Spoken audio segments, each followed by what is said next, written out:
You're back. Good. What can I help you with? I'm afraid I can't say any more until we've taken care of formal protocol.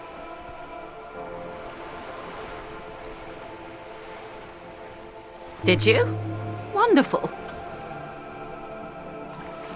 Quickly, methodically, like an electric printing machine. It is a relief to see a W freighter here.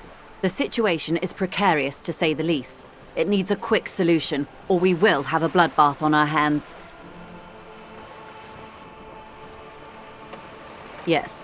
I'm afraid this strike may descend into a small-scale civil war, with possible consequences for all of Rivershoal West.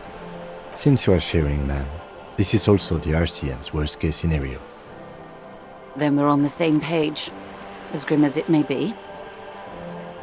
I have an indirect role to play, I'm sad to say. My employer experienced a momentary lapse of faith in me. In that moment, they elected to deploy a private military contractor as an insurance measure. They called it my security detail. They were dispatched after I relayed the union's initial offer. Every worker... A member of the board.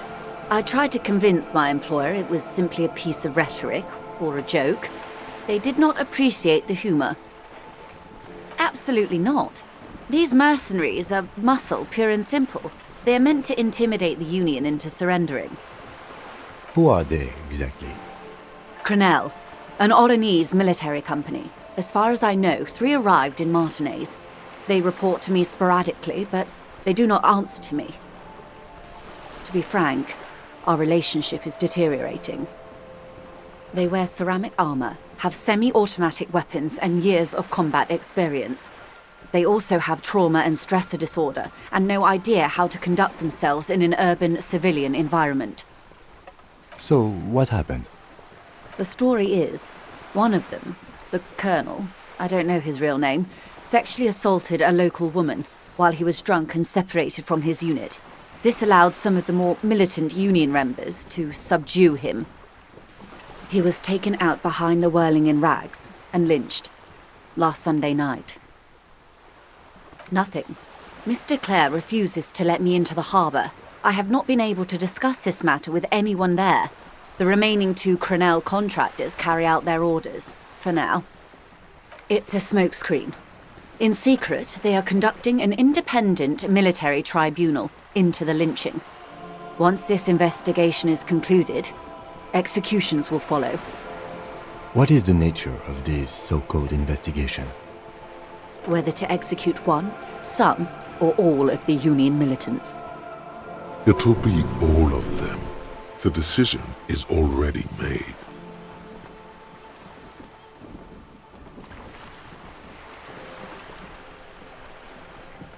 Surely you're joking. These people are killers. My only hope is that yours provides a single, concrete suspect before they indiscriminately pick theirs. Simply put, if you don't pin this on someone good and do it fast, they will identify and execute everyone present at the lynching. This in turn will force the Union to respond. The débardeurs have over 2,000 men. It will be 1,000 to 1. Have you ever seen a Hornet invade a beehive, Lieutenant? It's not pretty. These men work in tandem using semi- and fully automatic firearms. Their armor is virtually impenetrable to muzzle-loaded weapons, even yours. Most Union workers don't have guns at all. The muzzle loaders need to be reloaded after every 1 or 2 shots. The automatics every 1 or 2 minutes. As I said, a bloodbath. Maybe a good bloodletting is just what Martinez needs. Houses drenched in red, blood gushing down Rue de Saint-Cispar. The whole place mopped with a giant red rag. Fresh bullet holes for all the old buildings. Sadly, no. Before this happened, I had little interest in them. Now that I do, I don't have the resources. If you still have access to the ICP's database, you could run a better background check than I ever could. It may take some time, though. Do you know a lot about the inner workings of the RCM and the ACP, man? In my line of work, it pays to do your research. I was prepared to deal with the RCM. I did not think I'd be dealing with a group like Crenell. I have, and they will. However, these orders take time to reach what is basically a rogue unit out in the field here. Until they do, it's all on us. Or he didn't. This is information passed on to me from some teenagers loitering around the canal. I cannot testify by it. The remaining contractors, their tribunal, it's what they believe. That the man was killed because he assaulted a local woman. I've asked around a bit. This seems to be the accepted story around Martinez. The lieutenant consults his notebook, his eyebrows knitted in concentration. Odd. We haven't heard any reports about an assault in connection with the lynching. Where did it take place? And when? Last Sunday night, at the Whirling in Rags, the hostel by the gates. Supposedly, the colonel was drunk, maybe on narcotics too. Either way, he's alleged to have sexually assaulted a woman. Sometime later, a group of dock workers got their hands on him. That's a good question, officer. I don't have the slightest idea. As I said, it's a rumor about a rumor.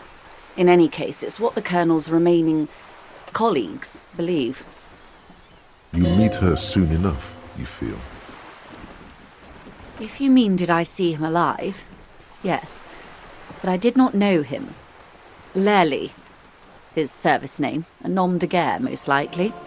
He wouldn't divulge his full name. Only one of them did. A bad sign if there ever was one. One is a man, Corty, they call him, a nickname as well. The other a woman, Phyllis DePaul. Corty is the gunner, I believe. DePaul is a radio operator. What? They've gone to ground, as it were. I don't recommend seeking them out. For one, they're almost certainly armed to the teeth. They don't have the same respect for the Revachol citizens' militia as I do. To put it bluntly, they think you're vigilantes. Ghetto savages. It will not be a fruitful meeting. You should show those meatheads exactly how savage you really are.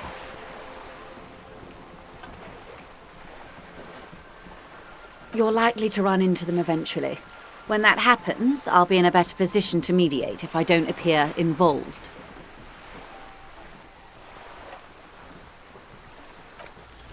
One is obviously the scab leader at the harbour gates. The one chanting the idiotic slogans. He's barely maintaining his disguise. That may be so. I still hope you heed my advice. There's no need to kick the hornet's nest. I am sorry to have been the bearer of bad news. If there is anything else I can help you with, please ask. Of course. Excuse my hesitation before. For about half a minute, in silence. It was taken with a trigette not long ago. This is the man's upper body. There were no more markings on his hands or legs. Her mouth is relaxed.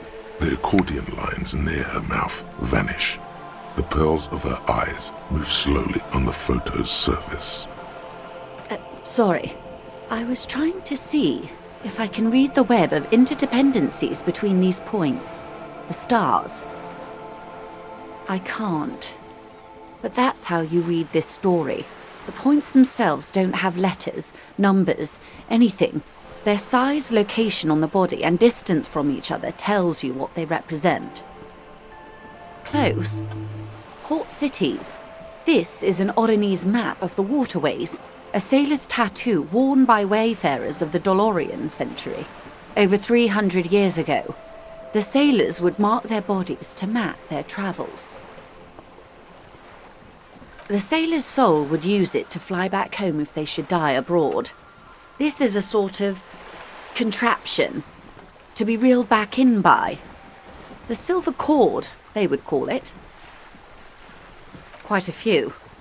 Vredefort, the Oronese capital, traditionally stands on the right shoulder. He started somewhere near here, I think. What next? Then he made his way to the Pretto Grange, through what I think must be the Stutz Canal, an artificial channel through the Occident. From the Pretto, he sailed to the Insulindic Ocean, first the Semines Islands, then this. Revachol. Those are the two constants. Redefort on the shoulder, and Revachol in the heart. They started the tradition of these maps right after the discovery of Insulinde, at the dawn of the Interinsulary Age. You said you can't read it. I can't. This man was no sailor, and these are no ports. I can understand geographic fragments, but not their meaning. His platoon members? The other contractors, though I do not suggest you go and show them that picture. This man was their friend and comrade. Challenge accepted. I say we do it. Do what you have to do, Detective Dubois. I don't think deciphering that tutu should come before public security, but if you should wade into the mob to find out, I couldn't stop you. We will be careful, ma'am.